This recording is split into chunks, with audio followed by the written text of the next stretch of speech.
recording? Because Lily wanted to record it. Well, that's it. No, but either way, it just says HD camera. There's no... Oh, first of all, mine says 1080. Oh, okay. That means it's recording 1080 on your side, and then it'll upload 1080. Okay, that's good. Where would I see mine? I don't know. It's hard to tell where you'd see it because you're so short in the picture. We're just going to see the blurry top half of your highest setting of my chair. Why don't you tilt your camera down? Because then it's just tatas. It's just... This is the intro of every episode. Okay. And it's just some boobs. All right. You two are matching today. Yeah, we are. Oh, no, I can make it higher like I'm at a... I don't know, an ice cream parlor. Yes, Lily, that's what you're supposed to look like, sort of. I'm so far from my desk. Okay. All right. Here we are, and welcome to an episode of the Friday Night Movie Podcast where we will probably talk about movies and TV because Lily has been watching some stuff. I've been watching stuff too. That's not fair. Oh, okay. I didn't know. I thought you had just travel stories. You're always just assuming I don't watch. No, I don't watch. I don't watch. You know what? I'm very jet lagged, and so I haven't watched anything new. I'm just watching old episodes of G.I. Joe because they relax me. The animated series from the 80s. But before we get into movies and stuff, Becky has been mentioning to Lily and me for weeks that she has some stories to tell about traveling in Newark Airport, which we've all spent a lot of time in. A lot of time in this year. Here, okay. I'll say this. Don't fly from Washington to Newark ever. That's a perfect segue. We have spent, that's a lesson I've learned. You and the two of you, and we have spent a lot of time in Newark Airport. We spent a lot of time in airports. Oh, going back to the days when it was Continental, before United owned Continental. And sometimes when I'm traveling, I forget that it may be someone's first time in an airport. In fact, it may be someone's first time leaving their house or in a public place. And as it turns out, the likelihood of encountering those people is much higher at Newark Airport. Oh, I thought you were talking about your like your husband being like me too. Excited about the flying machine. I 100% was like, does she mean her husband who didn't know how to walk to the gate? No. He got lost. I'm talking about, here we are. But here's the thing. Okay, now this is where it doesn't track because we were in TSA pre-check. So presumably if you're in pre-check, you travel enough to know that you got to get pre-check. No, sometimes your boarding pass just says pre-check on it. That's what I feel. Yeah, and also they just give it away with every credit card now. Like it is not the safety thing it was years ago. I don't deserve it, and I have it well, with my credit card. Then shout out to the Newark Airport TSA agent who was very carefully examining every bag that went through. Okay, good. So, I appreciate that. I'm always on the side of there screening. Was no attitude from me. And we had plenty of time at the airport. There was no stress. There was no attitude. We go through pre-check. And unfortunately, my bag gets dinged. It gets pulled off to the side. No biggie. I knew what it was. We had an ice pack to keep my kids' antibiotics cold because we were traveling. But I'm like, no biggie. They just got to check the ice pack. But there's a couple people ahead of me. All right, I'm patient. First guy. I'm telling you, each of these, by the way, took no less than 15 minutes per bag. Like, you're talking 15 to 20 minutes per bag. First guy. Inspecting, taking through. And everyone's now crowding around. There's already like a bit of a crowd because we're waiting. And the TSA agent pulls out of his carry-on duffel. Pineapple. Should we guess? Well, this isn't the funny one. This is just like the preamble. Water bottle. Forgot his water bottle. No. It's some sort of machinery that's unidentifiable. Like a CPAP? Not a CPAP, but it could have been... It could have been like an industrial vacuum. It could have been a new age sewing machine. It could have been vacuum. It could have been a humidifier, a robot humidifier. It could have been some sort of weird. He's a singer. He's an opera singer, and he can't have his vocal cords. It was some sort of like enormous piece of machinery, but no one knew what it was, and so they have asked him. He didn't seem to be giving information. It was unclear what this was. So he has to go and he has to check his duffel. Right. Okay, fine, whatever. It was strange. Then the next guy in front of me, older gentleman. And we've been now standing next to each other for a while. Like I said, this weird machinery incident took about 15 plus minutes for them because they didn't know what it was. So they're inspecting it and they're testing it and they decide, you know what, it can't go on the plane. Which I feel like if no one knows what the thing is that you're bringing, go under the plane. Assume it goes under the plane. Like but assume also maybe it shouldn't fly at all. Well, no, but lithium-ion batteries can't go under the plane. That's an easy thing to accidentally pack in your bag. It had a cord.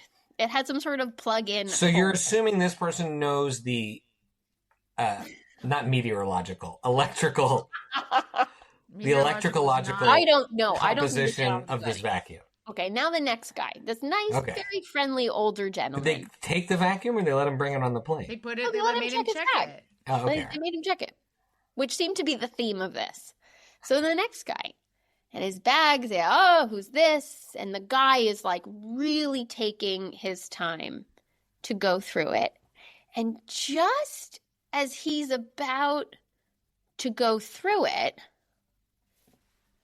the gentleman sitting next to me looks at me and he says, so do you think it's a problem that I have a bunch of knives in there?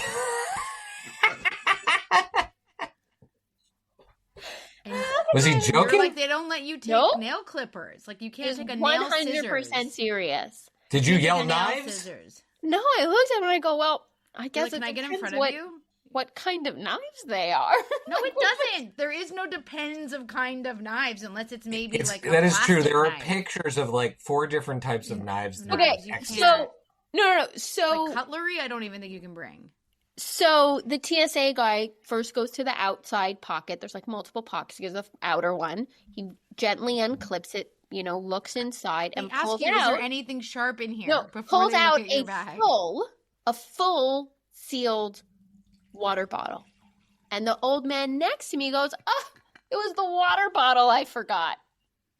And then it always is. And then says to the TSA agent, "I'm so sorry. I forgot about the water bottle. I thought you were pulling me over because of all the knives in there."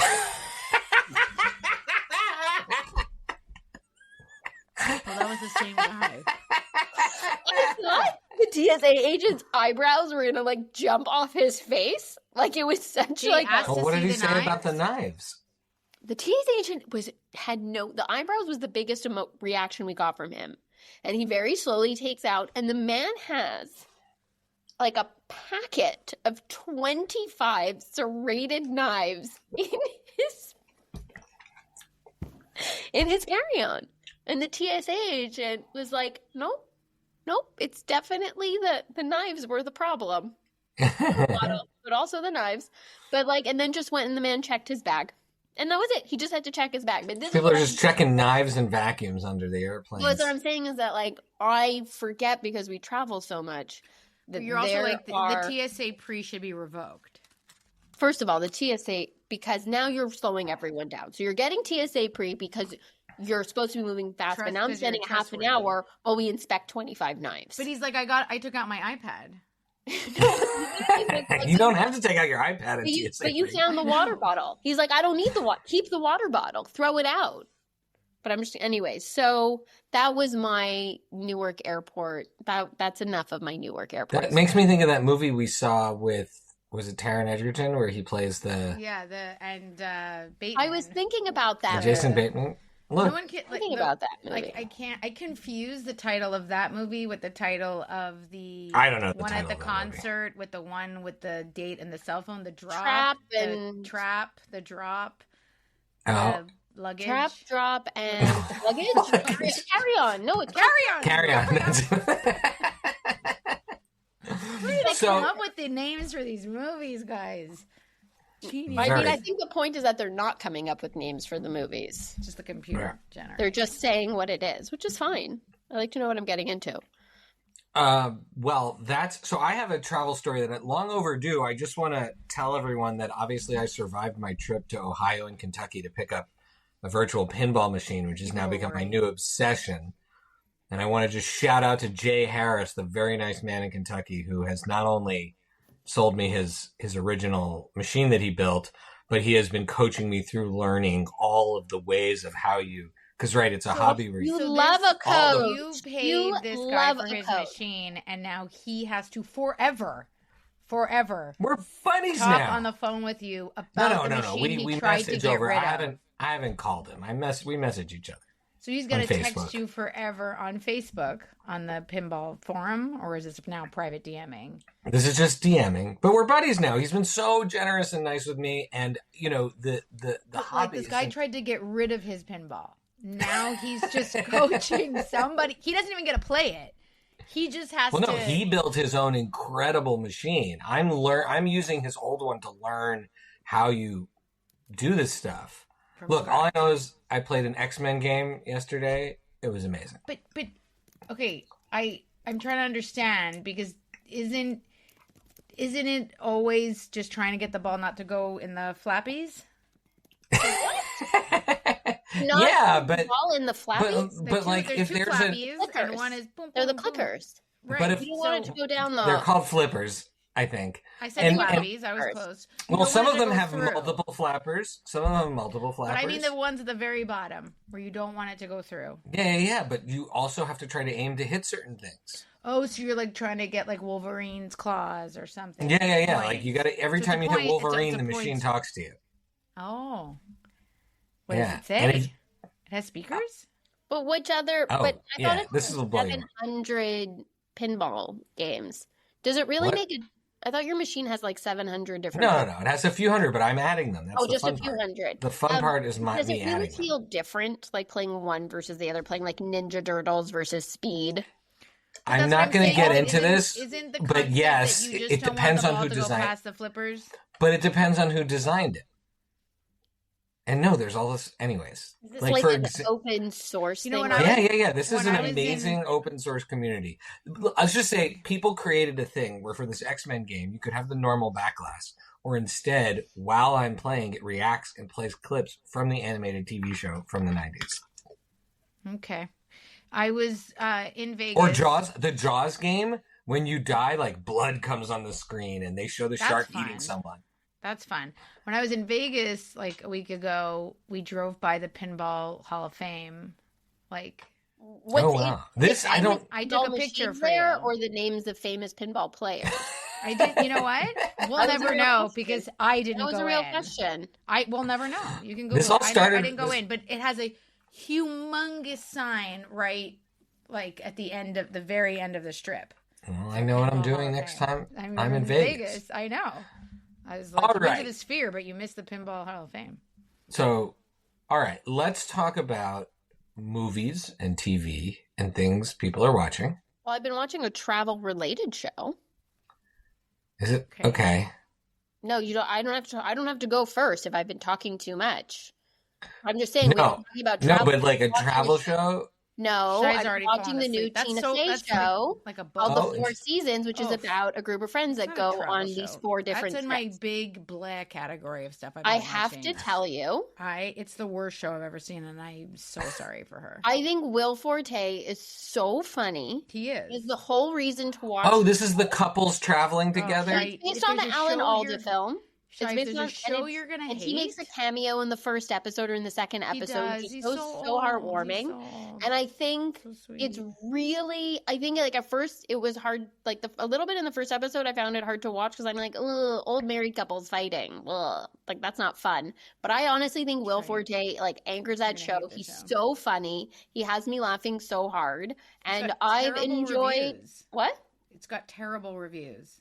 Well, you know what? I don't listen to reviews, but I don't want to watch it. Like you'd think that Corral, Faye, Forte, Domingo Coleman. I love it. You'd think that it would have amazing amazing reviews, reviews, and I think the guy that plays the Italian husband is the best part of the show. I think Will Forte is absolutely hilarious. I like that Tina Fey. But I find like Tina Fey, who always plays like the most endearing character, I kind of like that she plays like a little bit of like a miserable bitch. Where I'm like, you know, it's like a little bit nice to see her writing herself like not winning. Oh, so she wrote it. She wrote it? I think she's created the new version of it, no? Or she just in it? I don't know, because I feel like she could have written herself a better character. I will. On the subject of Tina Fey, my 11-year-old. Both of my kids are so much fun to watch TV with. But my 11-year-old just sat down and wanted to watch TV yesterday.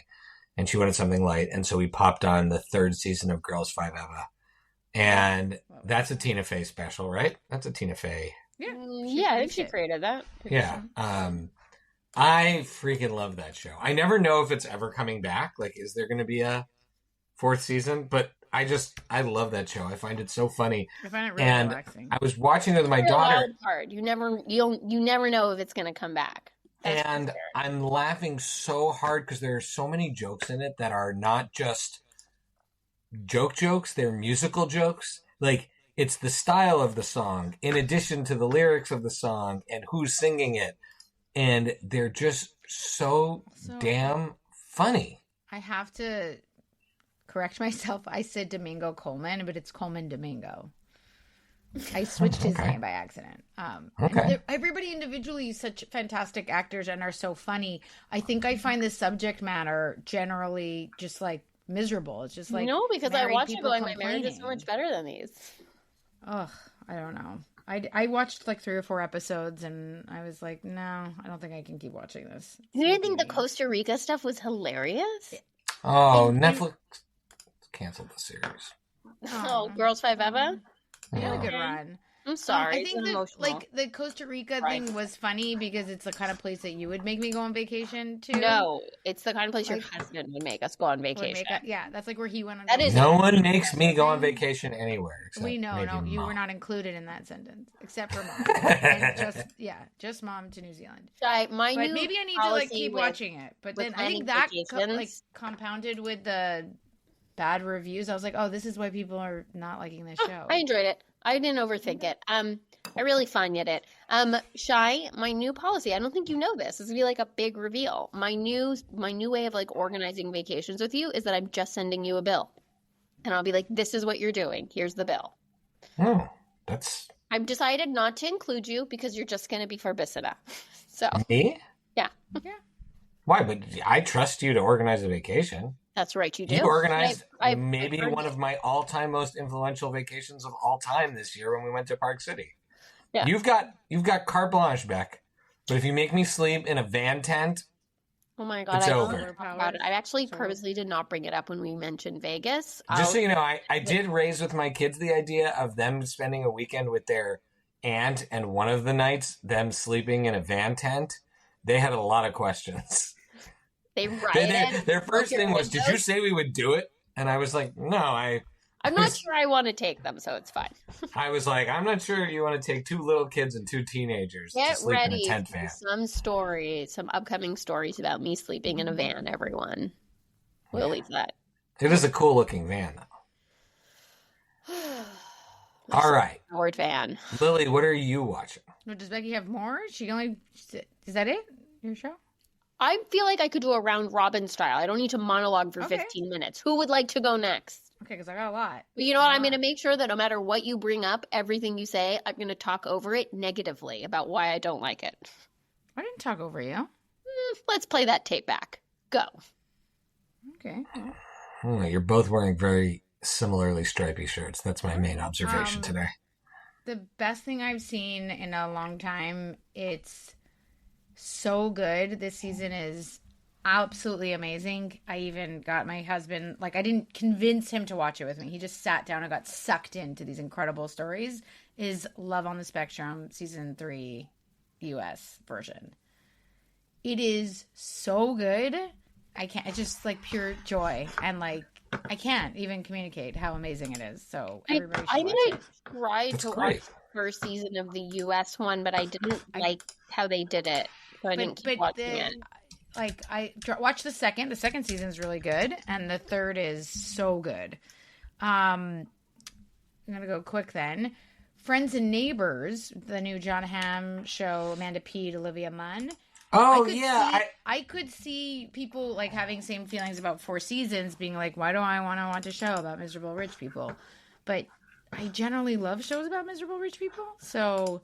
But I thought that was more of a heist criminal kind of show. I think it's pretending to be, but it's definitely more of soap opera-y. It's a lot of drama. There's not much. I almost turned it on. Maybe the heist parts are coming. I mean, there's a little bit of a heist in every episode, but it's a lot about him and his marriage and the people in his fancy Connecticut neighborhood and it does have a bit of like, I think a bit of heart. There's some like he's got some interesting layers to his character, and the other characters are in the show. And I love Amanda Peet. Like I would literally watch her do anything. I love her. Oh, So. saw her in the walking through the hotel lobby in South by Southwest. Speaking of John Hamm, I guess. But I did not talk to her. I would not. You would not disturb. Deign to disturb Amanda Peet. And I have to say, Olivia Munn is excellent in this. I guess because maybe he's. He came up on my YouTube algorithm, but very specifically, the crossover point is his episode of 48 Hour Travel Man. You know that, like, that show I love. So apparently, I didn't know this. He did a Christmas special a couple years ago, and it's this really funny episode where he and Richard Ayoade go to. I don't know if I'm pronouncing his last name correctly, but whatever. They go to Hong Kong, and it is pee in your pants funny. Shai, you need to watch that show because that's you traveling. It's just you hating everywhere you have to go. Yeah. And Shai only goes anywhere for 48 hours. It's a travel show, but the host of it. It's very funny. I've seen a few episodes with you. Sometimes I go for less. Yeah. Right. And it's like, yeah. So it's 48 hours and it's him and John Hamm in Hong Kong, and it's very fun. I saw a Netflix show with Mom. So again, I can't say what everybody else will think of it because I got to watch it with Mom. So it's exponentially funnier. So I don't know what normal people experience when they watch The Resident on Netflix about them. It's like Clue, but at the White House. Yeah. I like that show and don't care at all about like the mystery or the plot. It's just all the jokes. I just like seeing all the characters. I love all those actors. I don't think anybody cares about the actual murder.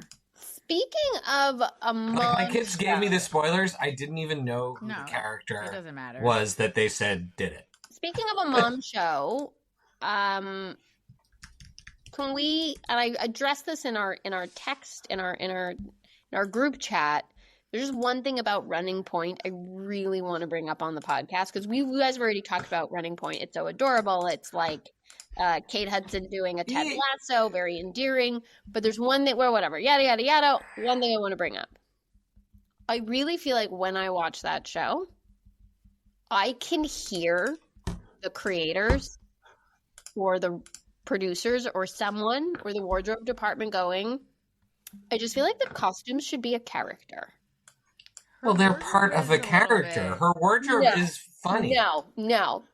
Her wardrobe is part of her character. Like, it's always missing I noticed that, like, she's always missing sides of her dresses and stuff. No, it's too much. She wears, like, Madonna booby cones to a board meeting. But she's supposed to be, like, a former party girl. Isn't that the thing?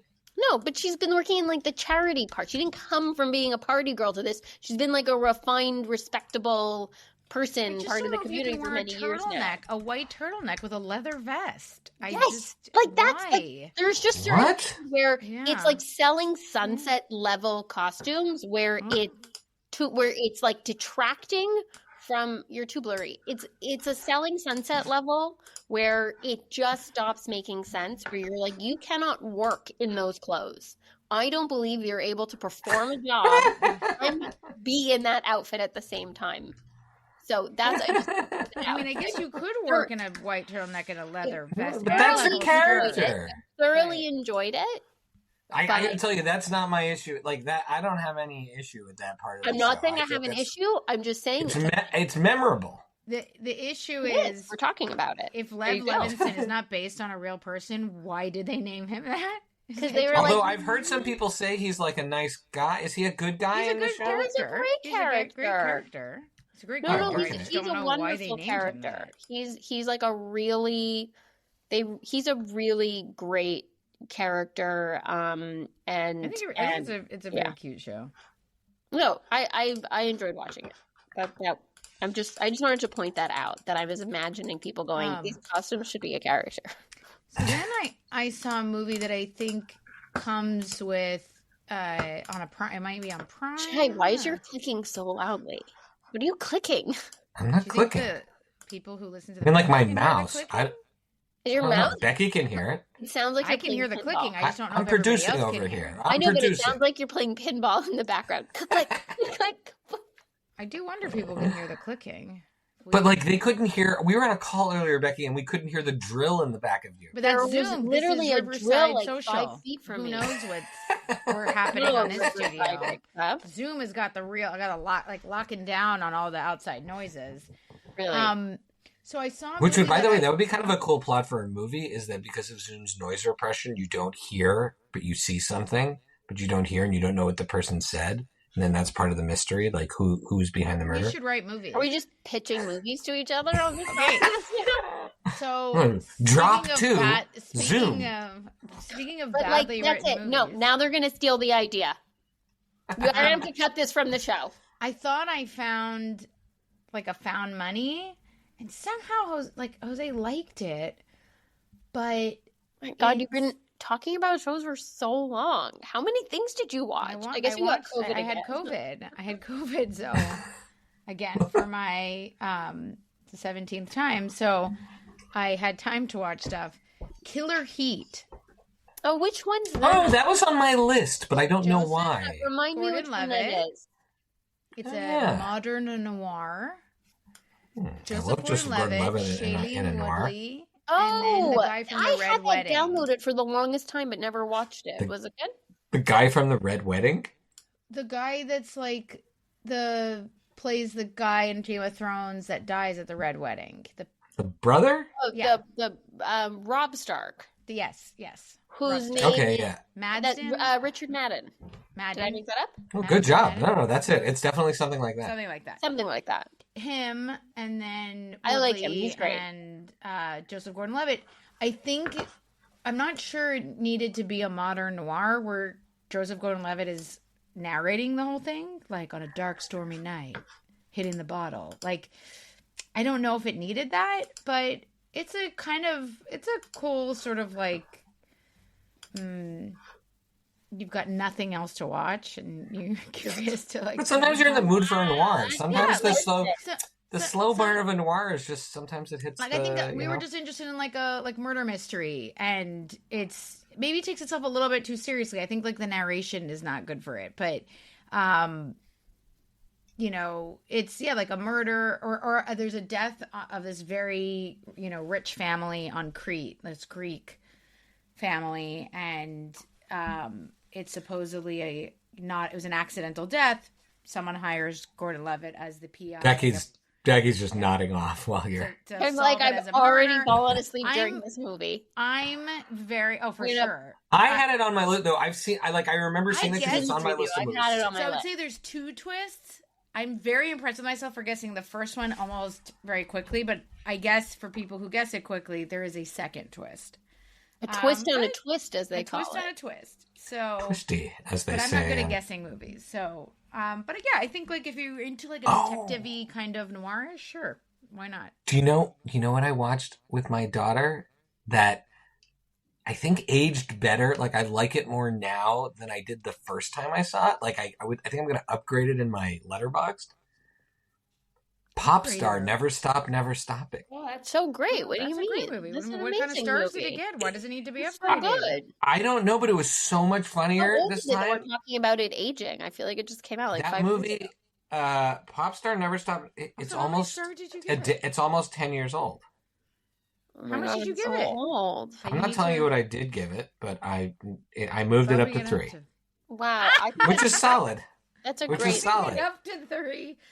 But it was- we would never have the phrase "never stop, never stopping," which is what we use to describe you, Shai. If we didn't. have Yeah, that I movie. think also my kids' relationship to Andy Samberg, both as a comedic and just amazing talent, has Brooklyn, evolved so much from 10 years SNL, ago. Brooklyn Nine-Nine. I mean, Yeah, like this is now after, all of that. I guess, and so yeah. watching him in a movie was, and there's like a Paul Scheer cameo, like there was all these things that it was the right time to watch the movie, and That's it has awesome. a lot more heart than I remembered.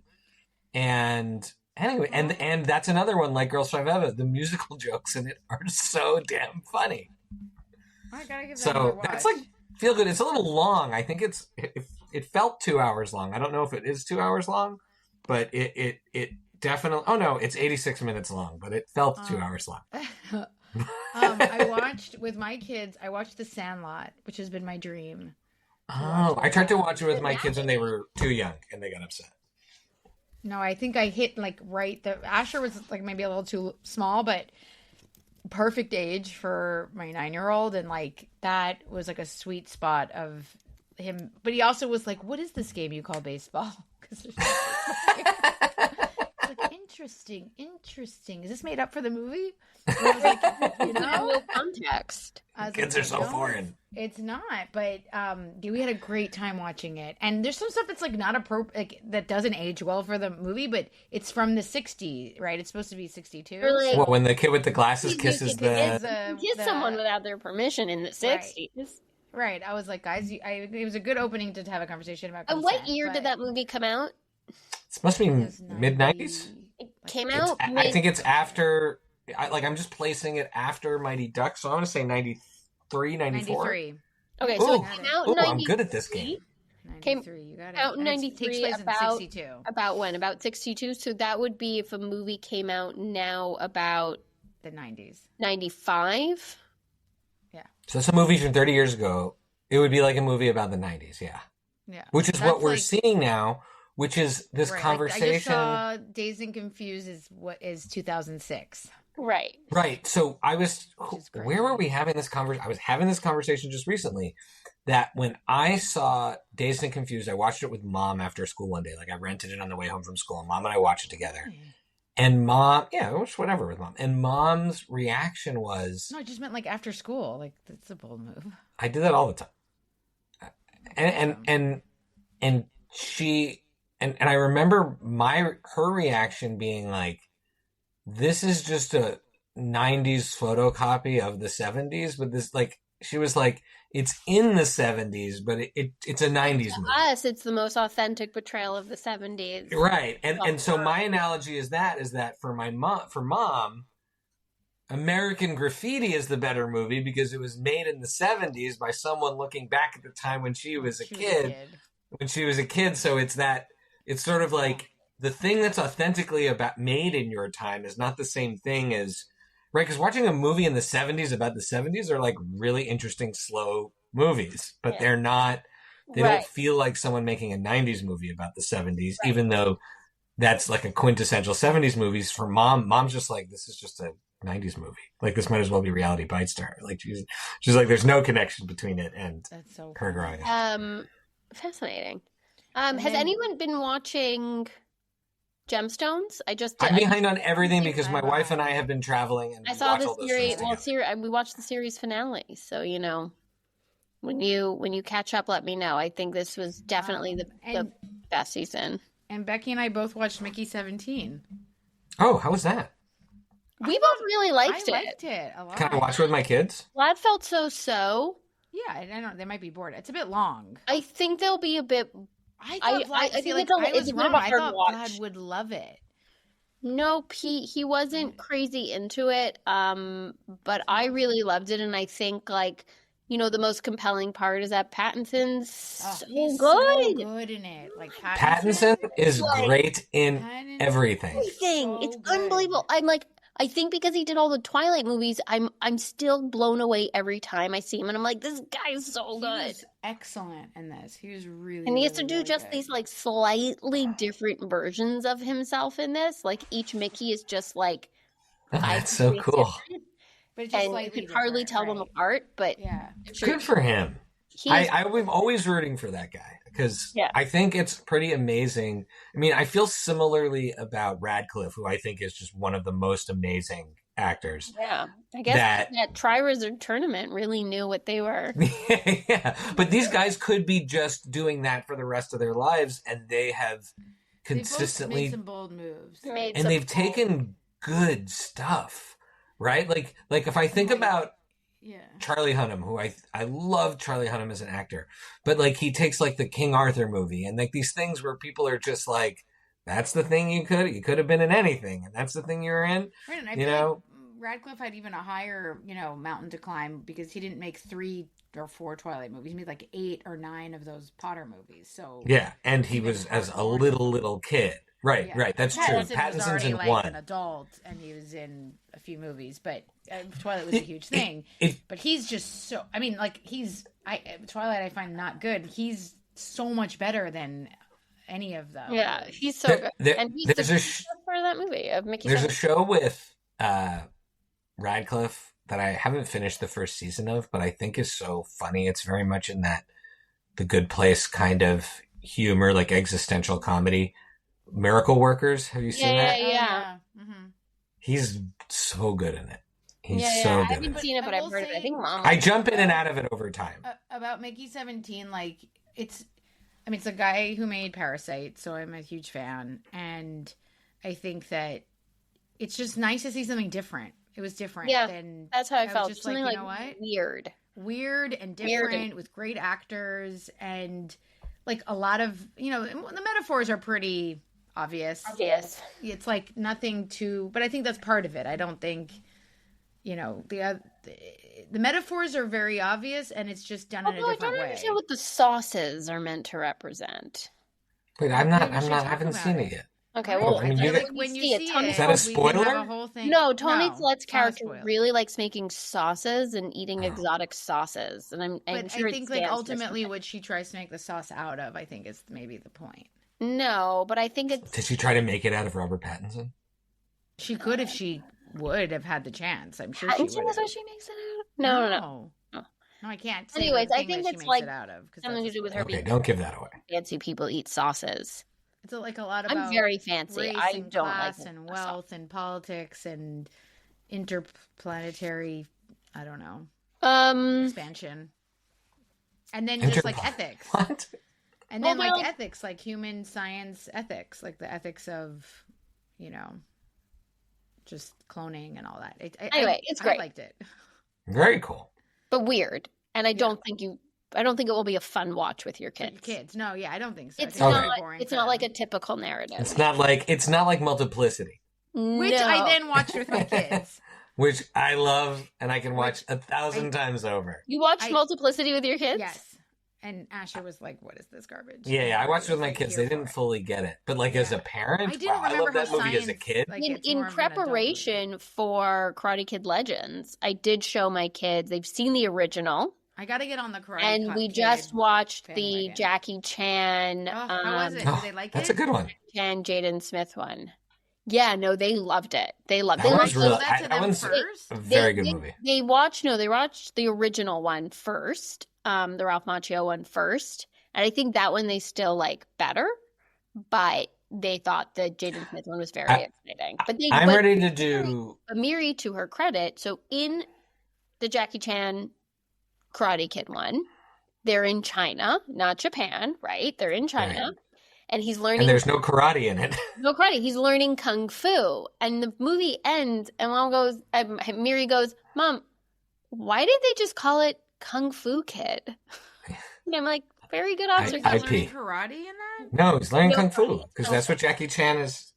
Like that's Jackie Chan's the sense. And it's. I mean, and I understand karate has its origin in Japan. Kung Fu has its origin in China.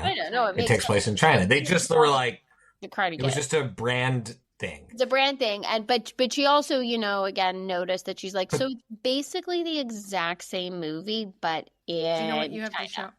But the fact that they're bringing What's them that together. crossover going to be? I can't wait. I think now's the time I'm going to show my kids Cobra Kai because I think it'll be so much fun because it's such a. It's for us, but it has a huge teenage. I think they have the teenage component they'll like. But Becky, you got to show her the next Karate Kid now. That's the only one I haven't seen. The one with Hilary Swank. And Conrad. What's his name? Conrad. Well, there's someone else in it. Yeah, from Dennis from Patriot. Really? Yeah, Conrad's brother. Hold on, I'll look at how. Are you serious? Chris Conrad is in that? Chris Conrad. He's not Chris Conrad. And the brother. Isn't Chris Conrad the creator?